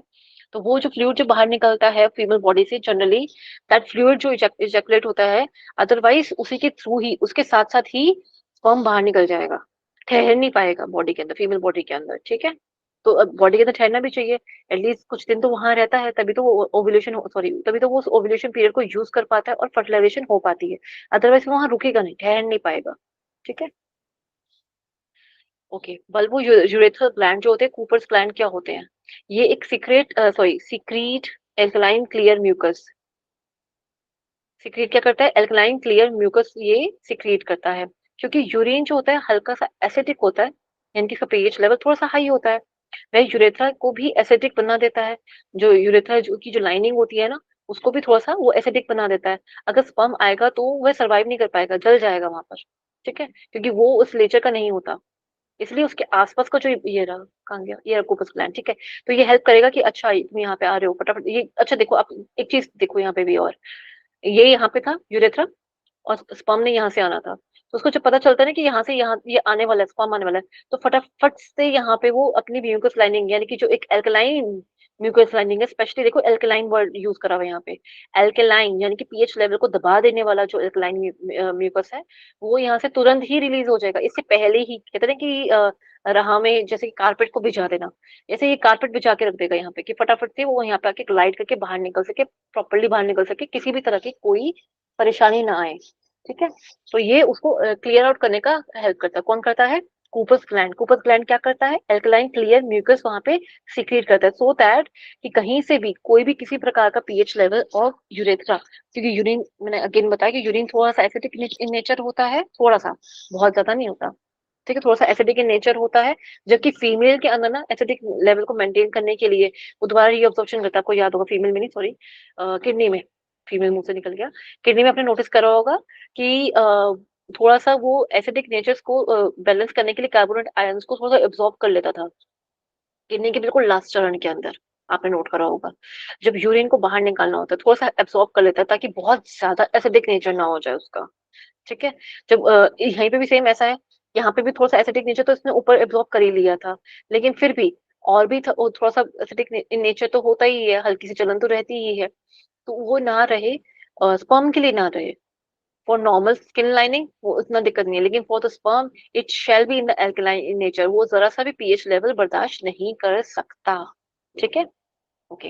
यहाँ तक हो गया। इसलिए बल्बोयूरेथ्रल ग्लैंड से एल्कलाइन क्लियर म्यूकस निकलता है, तो यूरेथ्रा को एल्कलाइन मीडियम को बना देता है, और सीमेन भी एल्कलाइन मीडियम में एल्कलाइन मीडियम बनाता है, यह कहा जाता है उसको। और एल्कलाइन मीडियम का सीमेन वेजाइना के एसिडिक मीडियम को भी नियंत्रण करता है। जैसे कि हमने अभी देखा, अभी वेजाइना में भी थोड़ा सा एसिडिक मीडियम बन जाता है। क्यों बन जाता है? जब जिसमें तो फूड के बाहर निकलता है ना, एलएच की वजह से, वो थोड़ा सा एसिडिक मीडियम बना देता है, वहां पर उस एरिया में बन जाता है उसकी वजह से। ठीक है, तो उसका जो थोड़ा सा पीएच लेवल जो थोड़ा सा हाई हाई है, तो अल्कलाइन तो बना नहीं, थोड़ा सा एसिडिक था इन नेचर। और जैसे ही ये आए, स्पर्म आया, तो स्पर्म ने पहले तो अपने क्या करा, स्पर्म ने पहले तो फटाफट से उस जगह पे जो म्यूकस की लाइनिंग थी उसको पतला करना शुरू कर दिया। जो म्यूकस की लाइनिंग को पतला करा, तो अपने वाला जो था इसका, जो जो ये कूपर्स ग्लैंड से लेकर आया था, एल्कलाइन क्लियर म्यूकस अपने साथ लेकर आया था, उसको थोड़ा थोड़ा वहां पे छोड़ दिया। सो दैट ये वाला जो छोड़ने की वजह से उसने क्या करा कि जो विजाइना का जो अपना एक एसिडिक मीडियम है, उन दोनों कौन, जो एग है उसको, और जो उसकी फर्टिलाइजेशन की जो प्रोसेस है, ताकि वो टकरा जाए, अच्छे से टकरा जाए एग से, और फर्टिलाइजेशन हो जाए स्पर्म की, उसके लिए उसको हेल्प करता है। ठीक है, ओके। ओ, इसमें आ गया है आपका ये वाला पार्ट, हम आज फटाफट से खत्म कर लेते हैं। थोड़ा सा है, बहुत छोटा है, इसको देख लीजिएगा ब्लड ग्रुप्स को। ब्लड ग्रुप्स कैसे कैसे होते हैं? एक होता है ए, एक होता है बी, और एक होता है उनका कॉम्बिनेशन ए बी, और एक ओ, बेचारा अकेला ही होता है। ठीक है, ये क्या है? एंटीबॉडीज है या एंटीजन्स है? अभी देखते हैं, ये ब्लड ग्रुप तो यहाँ ब्लड ग्रुप बता दिया यहाँ पर। एंटीजन्स देखते हैं पहले तो। ठीक है, जो एंटीजन बना होगा ना, एजी, जो एंटीजन बॉडी के अंदर होता है, ये कहाँ पाया जाता है? आरबीसी की सरफेस के ऊपर। कैसा होता है? एक ठप्पा लगा होता है। मतलब ये आरबीसी कौन सी है? ये ए वाली है जी। दूसरी आरबीसी ये बी वाली है जी। और दूसरा, इस पे कुछ भी नहीं लगा हुआ, ये ओ है जी। बेचारा यहीं रास्ते में पाया गया था कहीं पे। ठीक है, मंदिर के बाहर से उठाया था उसको, ओ वाले को। और जो ए बी वाला है, ये जी जुड़वा बच्चे हैं जी, इसमें दो दो लगे हुए हैं। ये कौन है? जुड़वा लगे हुए हैं इसके ऊपर, सरफेस के ऊपर। किसकी सरफेस के ऊपर? आरबीसी की सरफेस के ऊपर। ठीक है, ये जुड़वा है। ये एक दो हो गए, और ये बेचारा इसको मंदिर के बाहर से उठाया था। ठीक है, पता ही नहीं कौन है। फिर एंटीबॉडीज होती है। एंटीबॉडीज क्या होती है? ये मिसाइल होती हैं। ये क्या हेल्प करती हैं? टू फाइट बैक, ये फाइट बैक का हमें हेल्प करती हैं। अभी फाइट करेंगे किसके अगेंस्ट? इन्हीं के अगेंस्ट, एंटीजन्स के अगेंस्ट ही लड़ाई करती हैं। मतलब ये, अगर जुड़वा बच्चे हुए हैं, एक लड़का है एक लड़की है, तो लड़ने के लिए कोई है ही नहीं। ठीक है, लड़का हुआ है जी, लड़की आएगी लड़ने के लिए। लड़की हुई है, लड़का आएगा लड़ने के लिए। ठीक है, और नन है, तो दोनों ही आएंगे लड़ने के लिए। ठीक है। भगवान जी हंस रही है। ठीक है, एक बार फिर से देखते हैं। जहां पे दोनों पाए जाएंगे एंटीजन, यानी कि आरबीसी की सरफेस पे दोनों ही हैं, ए और बी दोनों ही पाए गए हैं, तो एंटीबॉडीज नन, जीरो एंटीबॉडीज होंगी। क्योंकि लड़ने के लिए लड़ाई करेंगे किससे? आप ये समझो कि दुश्मन की सेना है। ये एक ए सेना है, एक बी सेना है। ठीक है, तो अब ए सेना और बी सेना दोनों ही एक जगह पे आ गए, तो लड़ने वाला तो कोई बचा ही नहीं। किसे लड़ाई करें? कोई है ही नहीं लड़ने के लिए, मैदान खाली है। ठीक है, फिर यहाँ पे आता है कि ये एक ए सेना है और दूसरी, सॉरी, एक ए सेना है, और दूसरी उसे लड़ने के लिए बी सेना यहाँ मौजूद होगी। अगर बी सेना इस तरफ मौजूद है, तो एंटीबॉडीज में ए सेना मिलेगी। और यहाँ तो कोई सेना ही नहीं है, ना लड़ाई ना कुछ भी नहीं है, लेकिन लड़ने के लिए सारे सारे तैयार बैठे। यानी कि आप ये समझो, यहाँ पे राजा कोई नहीं था, तो लड़ने के लिए फटाफट से वहां फतेह हासिल करने के लिए कौन कौन आ गया? एंटीबॉडीज दोनों ही तैयार बैठी हैं। एंटीबॉडीज दोनों ही तैयार बैठी हैं। इस चीज को, इससे एक और चीज याद करने के लिए समझो कि ओ में कुछ नहीं क्यों नहीं होता। कब जनरली बच्चे ना उल्टा कर देते हैं, एंटीबॉडीज को यहाँ डाल देते हैं और नन को यहाँ डाल देते हैं। जन्स की जगह पे, एंटी जन्स की जगह पे ए बी लिख देते हैं, और एंटीबॉडीज की जगह पे नन लिख देते हैं। जनरली गलती ये करते हैं। तो उसमें होता कि आप इसको ऐसे भी याद रख सकते हो कि ओ ग्रुप में क्या होता है कि एक यूनिवर्सल डोनर है। ठीक है, तो इसका मतलब उसके पास तो बहुत सारी एंटीबॉडीज है। अभी देखते हैं, चलो यहाँ पे समझना थोड़ा मुश्किल हो जाएगा ना। ए प्लस ओ प्लस वाला भी अभी कॉम्बिनेशन समझना है आप लोगों ने, कि प्लस प्लस का भी होता है ना इसके अंदर के भी। अभी आर एच फैक्टर भी आएगा। आर एच फैक्टर है, हाँ है। ठीक है, इजी है। ठीक है, तो जब ये ए और बी वाली जो चीजें हैं, यहाँ से इसको देखा जाता है। एक बार इसको देख लेते हैं हम, वो वाला टॉपिक, मतलब उस वाले एग्जाम्पल से जान लो, थोड़ा कंफ्यूज ज्यादा हो जाओगे। वो हम थोड़ा प्रोटीन को लेकर बताते थे, तो इसलिए उस वाले एग्जाम्पल को छोड़ दूं। जो एग्जाम्पल अभी तक आपको समझाया, उसे समझ आ गया आपको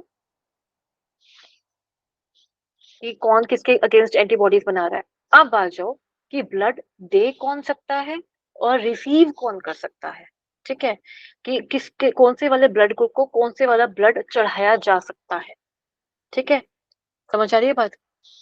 यहाँ पे देखो, कैन गिव ब्लड टू, ठीक है, ये लोग ब्लड दे किसको सकते हैं, जो मान लीजिए किसी का ए बी ब्लड ग्रुप है, ठीक है, उसके पास एंटीबॉडी कोई है ही नहीं, लड़ने के लिए कोई भी नहीं है, तो ये किसको दे सकते हैं, ए बी को दे सकते हैं, ठीक है, और लेंगे किससे, वो ले सकते हैं ए बी से भी ले सकते हैं, क्योंकि इनके पास तो एंटीबॉडीज किसी की भी नहीं है, ना ए बी की है, ना ए की है, ना बी की है, ना ओ की है, किसी के अगेंस्ट लड़ने के लिए कुछ भी नहीं है, लेकिन दे किसको सकते हैं, सिर्फ ए बी को दे सकते हैं, ठीक है ना, दे किसको सकते हैं, सिर्फ ए बी को दे सकते हैं, और ले किसी से भी सकते हैं, they are the universal recipient, लिख लो इसके आगे, क्योंकि क्वेश्चन यही उठ के आता है, ये बाकी कहानी नहीं आती, सिर्फ यही पूछा जाता है, पूछा जाएगा कि रिसीव कौन कर सकता है और दे कौन सकता है, ये वाला क्वेश्चन आता है इसके ऊपर, लिख लो इसके आगे, यूनिवर्सल रिसिपिएंट कौन है, ए बी ग्रुप वाला, और ये सिर्फ अपने वाले के कहते हैं ना कि अपने जैसे लोगों के बीच में उठता बैठता है, मतलब ये सिर्फ किसके साथ मिलेगा, किसको जाके देगा ब्लड देगा, ये सिर्फ इसी को जाके देगा,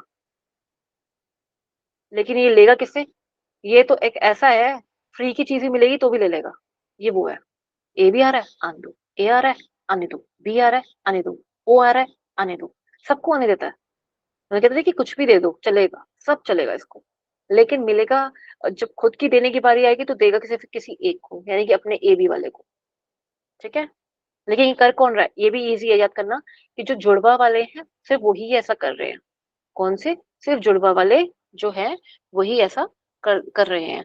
अच्छा, ये ले कैसे सकता है सबसे, ये चीज को समझो, क्योंकि इसके अगेंस्ट कोई मिसाइल बनी ही नहीं हुई, ये देखो, बॉडीज जो है एंटीबॉडीज जो है मिसाइल है, इसके अगेंस्ट कोई मिसाइल नहीं है, इस वजह से ये सबसे ले सकता है, ठीक है, अब आ जाओ ए ग्रुप वाला जो है, इसने मिसाइल बनाई थी बी के अगेंस्ट, ठीक है ना, लड़का है लड़की से लड़ाई करेगा, ठीक है, अभी पहले देखते हैं कि ले किस सकता है, ये एक ए से ले सकता है, अपने वाले के सामने सामने जो जो खुद है वो, अच्छा जो ग्रुप है ना, इसकी एक तो चीज याद रखना, जो खुद है ना उससे तो ले ही सकता है, ये तो निशानी लगा लो, मतलब ए बी होगा, ए बी से तो ले ही सकता है, ए है तो ए से ले सकता है, बी है बी से ले सकता है, ओ है ओ से ले सकता है, ये अपने वालों से तो ले ही सकते हैं, इसके अलावा किससे ले सकते हैं, इसके अलावा ये सिर्फ ओ से ले सकते हैं, क्यों जी, क्यों ले सकते हैं, क्योंकि इसके पास जो है ना एंटीबॉडीज दोनों की बनी हुई है, ए और बी दोनों की बनी हुई है, ठीक है, मिसाइल्स जो है दोनों की बनी हुई है, फिर आता है इनसे ले सकते हैं ये, ठीक है, फिर आता है बी,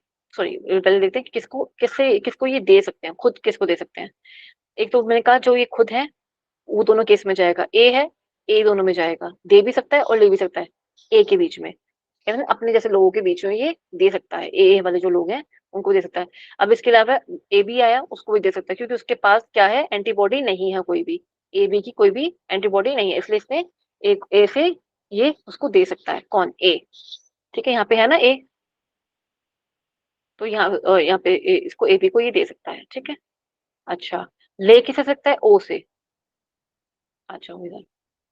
ठीक है, फिर आता है बी, बी के पास क्या है, अपने वाले से मिलेगा मिलेगा, ठीक है, अपने वाले से लेगा, सॉरी अपने वाले को भी दे सकता है, अपने वाले से ले भी सकता है, ठीक है, लेकिन एक ए बी को भी ये दे सकता है, और सिर्फ ओ से ले सकता है, इसलिए ओ जो है यूनिवर्सल डोनर है, आप हर जगह पे देखो, ये हर जगह पाया जाएगा, लेकिन सारे ब्लड ग्रुप जो है रिसीव करने की जब बात आएगी तो वो ए बी की है, ये सबसे रिसीव कर सकता है, ठीक है, ओके, जो ओ है इसके पास कोई एंटीजन है ही नहीं, नन, इसलिए इसको नाम भी ओ इसलिए दिया था, एक्चुअली ओ नहीं है वो जीरो है, वो नाम ओ इन्होंने अपने अल्फाबेट में ओ डाल दिया, एक्चुअली वो जीरो है, ठीक है, तो ओ मतलब zero, zero in the form of what, RBC के ऊपर कुछ नहीं है, बिल्कुल सपाट है वो, कोई इसके ऊपर कुछ कोई मार्किंग नहीं लगी हुई, जब उस पर कोई मार्किंग नजर नहीं आएगी तो उसको हम उसको शून्य बोलते हैं, जीरो बोलते हैं, ओ बोलते हैं, लेकिन इसके पास एंटीबॉडीज हमेशा पाई जाएंगी, मिसाइल्स तो होंगी ना लड़ने के लिए, कोई बना अदरवाइज कोई ना कोई प्रॉब्लम होती रहेगी इसको,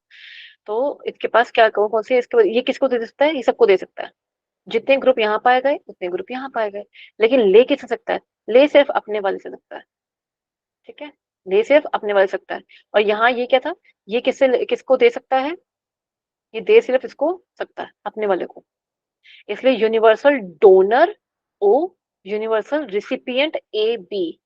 ठीक है, क्वेश्चन क्या बन के आएगा एग्जाम के अंदर, क्वेश्चन आएगा ब्लड ग्रुप ए है, ये किस किस को दे सकता है जी, ये ए और बी को दे सकता है। अच्छा, ब्लड ग्रुप ए है, ये किससे ले सकता है, अपने वाला तो था ही था, उसके अलावा ओ, अपने वाला तो था ही था ओ। आप रिसिपिएंट के अंदर एक अच्छी ट्रिक याद रखिए, ओ तो है ही सबके अंदर, और ये खुद जो ग्रुप है वो हो गया, खुद जो ग्रुप है वो हो गया, और ये तो था ही भाई नंबर 1 पे, सर्वप्रथम पे, इस पे सारे आ गए। ट्रिक याद हो गई कि कैसे सबसे ले सकता है, कौन कौन ले सकता है, मतलब कि क्वेश्चन आता है, मैं बार बार रिपीट कर रही हूँ, क्वेश्चन आता है इसके ऊपर। अच्छा, ये दे किस किस को हो सकता है, अगर ए ग्रुप वाला क्वेश्चन आया कि ए जो है वो किस किस को दे सकता है जी, ये तो एक तो ये खुद तो था ही, ठीक है, एक अपने वालों में बैठेगा, और फिर उसके अलावा एक ए बी के पास, क्योंकि उसके पास एक हमारा ए है इसलिए, ठीक है। बी आ गया, बी पूछा ये किसे ले सकता है भाई, सॉरी किसको दे सकता है ये, देखा एक तो अपने वाले को दे सकता है, अपने वाले घर में देखा, और एक एक इसका एक फ्रेंड है जिसमें वो बी पाया जाता है, वहां पे देखा, ठीक है, क्लियर हो गया। और फिर यहाँ पे सिर्फ ए बी, पूरा का पूरा ए बी ही आता है इसके अंदर, और इसके अंदर पूरा तो ये पूरा पूरा है ही, किसके को दे सकता है, सब भाई, ये पूरी दुनिया में सबको दे सकता है, ठीक है। अब यहाँ पे एक बार देख लो इसमें, अच्छा ये माइनस और प्लस क्या है ये देखो समझो। कुछ सालों बाद ना फिर हमारे आए कार्ल लैंडस्टीयर, ठीक है, और कुछ और उनके अपने अन्य आगे जो रिसर्चर्स थे वो, जैसे हम लोग पीएचडी कर रहे हैं ना, ऐसे ही पीएचडी के लिए जा रहे हैं, तो ऐसे ही पीएचडी कर रहे थे वो, साइंस मतलब उसमें रिसर्च कर रहे थे। तो रिसर्च करते करते उनको पता चला कि मतलब पीएचडी नहीं कर रहे थे, वो रिसर्च कर रहे थे, ठीक है। तो उनके कुछ वो और उनके कुछ स्टूडेंट और उनके कुछ साथियों ने मिलकर ना देखा कि अच्छा ब्लड में ना यार, पहले तो ये लगता था हम ये सब कुछ होता है, एंटीजन है, एंटीबॉडी है, ये सब कुछ है। उन्होंने सिस्टम को चेक करते गए, तो उनको पता चला कि एक रीसस मॉन्की के अंदर ना उन्होंने कुछ देखा, कुछ पाया गया उनको। तो उसमें जब उसमें उन्होंने देखा कि उसमें एक रीसस मॉन्की के अंदर मतलब ये चीज पाई गई थी, ये प्रोटीन होता है, तो प्रोटीन पाया गया, ठीक है। तो उन्होंने उसका नाम क्या रख दिया, ये रीसस मॉन्की के ऊपर रखा गया था, करा गया था, एक्सपेरिमेंट किया गया था, इसलिए ये RH सिस्टम कहा जाता है, ठीक है।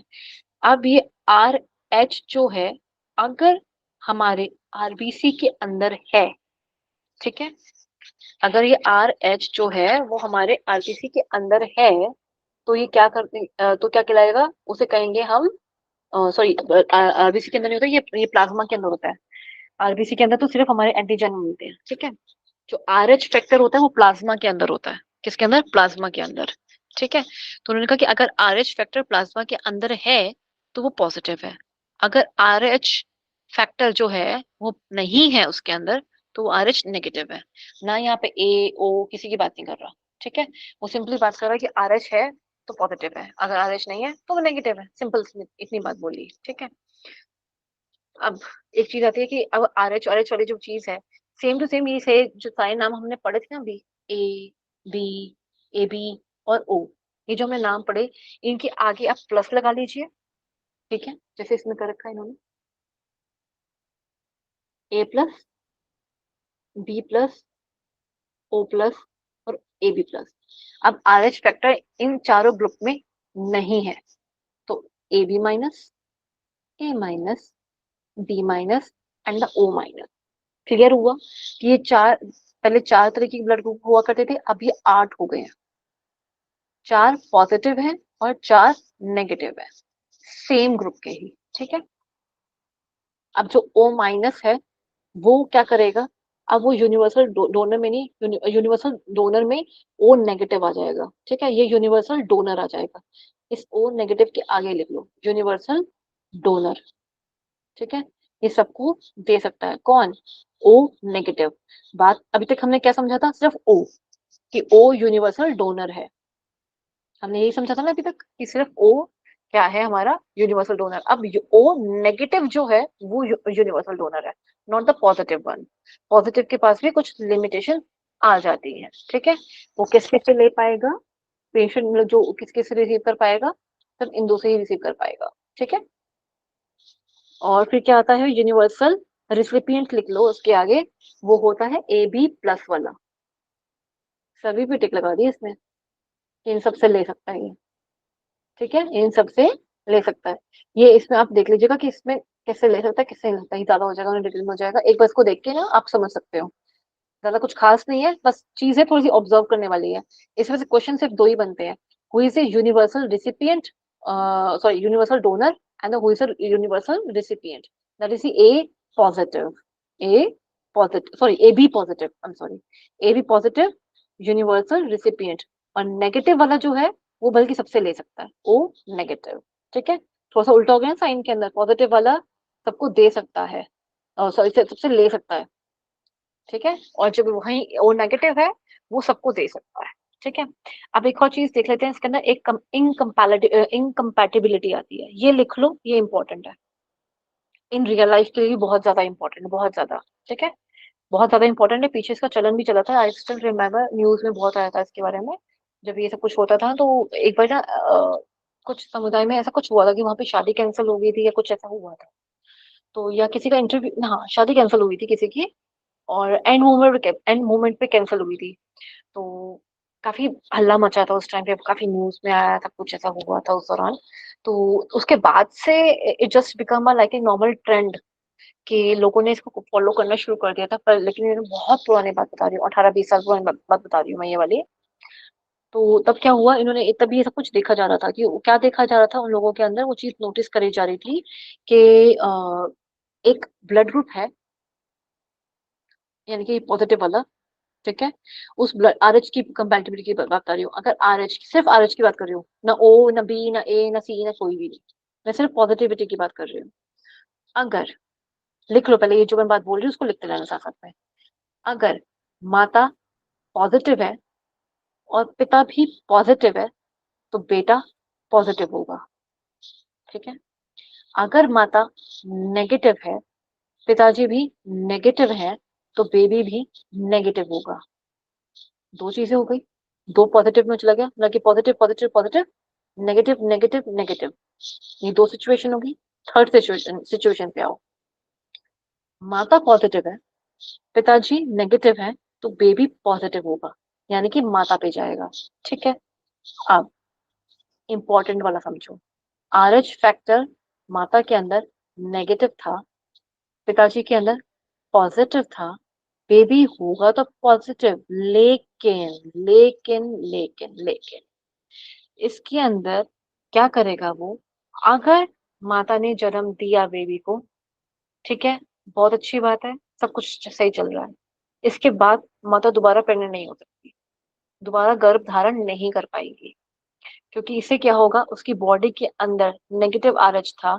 ठीक है, की वजह से वो क्या करेगा, उसके अंदर बहुत सारी नेगेटिविटी, मतलब वो उसके अगेंस्ट बहुत सारे एंटीजेंस बना देगा। क्या बना देगा, एंटीजेंस बना देगा, और दोबारा से वो क्या करेगा, एक लेयर बना देगा प्रेगनेंसी के लिए, कि अब यहाँ पे ये अगर कभी भी प्रेगनेंसी दोबारा ना हो सके, दोबारा ना आगे जाए। कभी कभी जनरली इस केस में मिसकैरेजेस भी बहुत कॉमन है, इस केस में जहाँ माता नेगेटिव है, पिता पॉजिटिव है, पिता पॉजिटिव है, ऐसे केस में क्या होगा, जनरली मिसकैरेज भी हो जाता है, प्रेगनेंसी लीड कर जाए प्रॉपर हेल्दी वे में वो थोड़ा कम देखा जाता है, मिसकैरेजेस बड़े होते हैं इसके अंदर। तो डॉक्टर्स क्या करते हैं, पहले चेक कर लेते हैं, अगर ऐसा है केस तो वो इंजेक्शन दे देते हैं। इंजेक्शन से क्या होता है, वो इंजेक्शन से पूरी बॉडी के अंदर जो एंटीबॉडीज है ना, वो पूरी प्रॉपरली क्लियर हो जाती है, सो दैट कि वो दब जाती है, उनको डोरमेंट कर दिया जाता है कि नहीं नहीं नहीं उठना, कोई दिक्कत नहीं है, पॉजिटिव आ रहा है तो कोई दिक्कत नहीं है, इसके अगेंस्ट फाइट बैक मत करना, क्योंकि स्पर्म है, स्पर्म के अंदर भी वो चीज पाई जाती है, तो वो कहते हैं नहीं नहीं इसके अगेंस्ट फाइट बैक मत करना, डरो नहीं, इसको आने दो। ठीक है, वो उनको डोरमेंट कर देता है। ठीक है, तो जो फर्स्ट प्रेगनेंसी के बाद मीन्स द जो टाइम है डिलीवरी का, उस टाइम पे अम्बिकल कॉर्ड जब कट करते हैं, तो उस टाइम पे एक आईजीएम करके उनको एबी दिया जाता है, यानी कि एंटीबॉडी दी जाती है, एंटीबॉडी सॉरी रिलीज होती है, सॉरी एंटीबॉडी रिलीज होती है।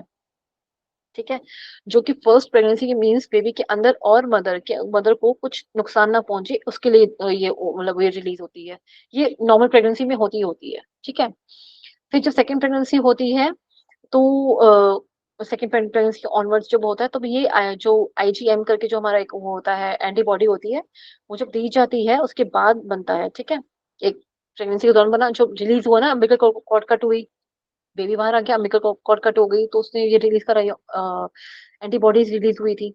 अभी एंटीबॉडीज ही होती हैं जो प्लेसेंटा को क्रॉस करती हैं, ठीक है, और प्रेगनेंसी के दौरान फीटल के सारे आरबीसी जो है मारने लगती हैं, जिसकी वजह से जो होता है एक बीमारी हो जाती है इरेथ्रोब्लास्टोसिस, इसे कहते हैं। इसे हीमोलिटिक डिसीज भी बोलते हैं।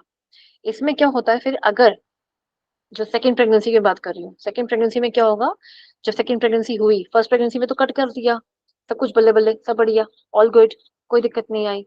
अब सेकंड प्रेगनेंसी होने वाली है, सेकंड प्रेगनेंसी ही ट्राई हो रही है, ठीक है, प्लेसेंटा तक गया, मीन्स जो भ्रूण अवस्था थी वहां तक तो बन गया, लेकिन इसने जो एंटीबॉडीज बनाए थे ना, अब वो प्लेसेंटा को मारने लगते हैं, उसे तोड़ने लगते हैं, उसे काटने लगते हैं, उसे तोड़ने लगते हैं, उसे क्रॉस करके अंदर चले जाते हैं, और जो प्रेगनेंसी के दौरान जो फीटल के सारे आरबीसी होते हैं ना, उनको मारने लगते हैं, उनके, क्योंकि आर्मी अब अगेंस्ट हो जाती है इसके, ठीक है, तो उसको मारने लगते हैं, जिसकी वजह से इरेथ्रोब्लास्टोसिस हो जाता है, यानी कि हीमोलिटिक कंडीशन आ जाती है। वो क्या होता है उसके अंदर, जिसकी वजह से बेबी जो होता है एनेमिक हो जाता है, मतलब खून की कमी हो जाती है, और ऐसे धीरे धीरे धीरे होते होते होते क्या हो जाता है, मिसकैरेज, एक स्टिल बर्थ होता है बेबी। इस केस में कभी क्या होता है, अच्छा, जो मैंने कहा ना मिसकैरेजेस हो जाते हैं कई बार, तो इस मिसकैरेजेस में क्या होता है कि स्टार्टिंग में ही कुछ ज्यादा ही हो जाता है ना, तो एंटीबॉडीज बहुत ज्यादा बन चुकी होती हैं, तो स्टार्टिंग में बहुत ज्यादा हो गया, तो इस ऐसे केस में क्या होता है, बच्चा पैदा तो अलाइव हुआ लेकिन मर गया, या फिर मरा हुआ बच्चा पैदा हुआ, दोनों ही केसेस में ऐसा कुछ भी हो सकता है। तो सीवियर एनेमिक हो जाते हैं, या फिर जॉन्डिस हो जाएगा उनको बेबी होने के बाद, ठीक है। और स्टिल बर्थ होती है, स्टिल बर्थ से मीन्स या तो बच्चा आई एम सॉरी डेड पैदा होता है ऐसे केसेस में, जिसे हम मिसकैरेज भी कहते हैं, ठीक है। ऐसा ही कई बार आपने केसेस सुना होगा। और ये जो आईजीएच जो मैं बता रही हूँ, एंटीबॉडी जो होती है, सबसे बड़ी एंटीबॉडी होती है हमारी पूरी बॉडी के अंदर, सबसे बड़ी होती है ये, ठीक है, और ये प्लेसेंटा को क्रॉस नहीं करती है ये वाली। लेकिन जो आईजीएच एंटीबॉडी होती है, वो जो होती है सबसे छोटी होती है, एक आईजीएच है, एक आईजीजी है। मैं जी की बात करी थी, जो जी क्रॉस कर जाती है, ठीक है, और जो एच है वो क्रॉस नहीं करती है। वैसे तो ये आईजीएच और आईजीजी वाला से नहीं पूछा जाएगा, पर फिर भी मैंने बता दिया साथ साथ में थोड़ा थोड़ा करके, इसमें है नहीं। इसमें क्या क्या है, अच्छा इन्होंने बस वैसे इसको डायग्रामेटिक बताया, ये आप एक बार देख लीजिएगा।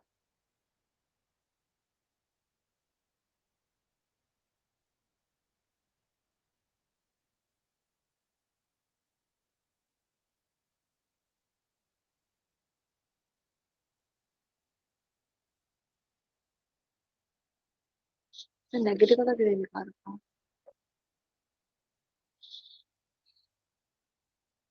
ओके, रेसिपिएंट्स के हिसाब से दिखा रखा है सिर्फ। ओके, ओके वैसे नहीं है। ओके, ओ ये दे रखा है इसमें, यहाँ पे इन्होंने A B all group, A B another all group and except another, B and A B and O N से, ये रिसर्च की रिसर्च हुई थी, ये समझाया हुआ है यहाँ पे।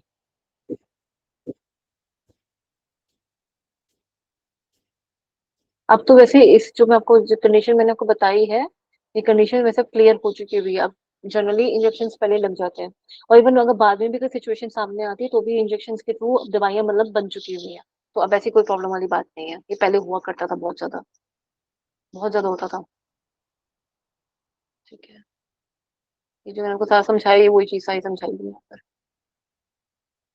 ओके, इस वाले में है क्या आगे वाला, वो चार्ट नहीं है जो मैंने आपको बताया, वो नहीं दिख रहा मुझे इसके अंदर, नहीं। कोई नहीं, जो मैं आपको समझा दिया वो आप सबने लिख लिया था, टैबलेट फॉर्म जो मैंने आपको समझाई थी बोल के, ठीक है। इसमें है नहीं, मुझे लगा इसमें मिल जाएगा, इसमें है नहीं। And even I didn't thought कि यहाँ पे होगा।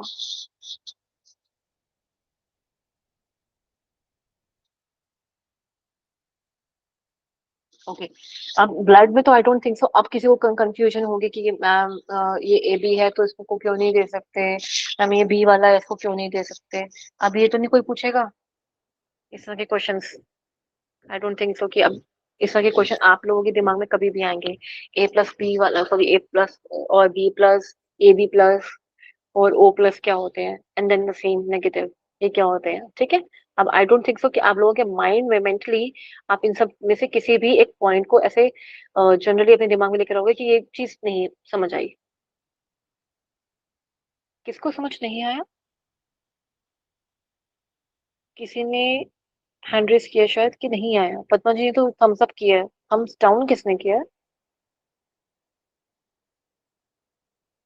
अच्छा हो गया था। ओके, ठीक है। चलिए।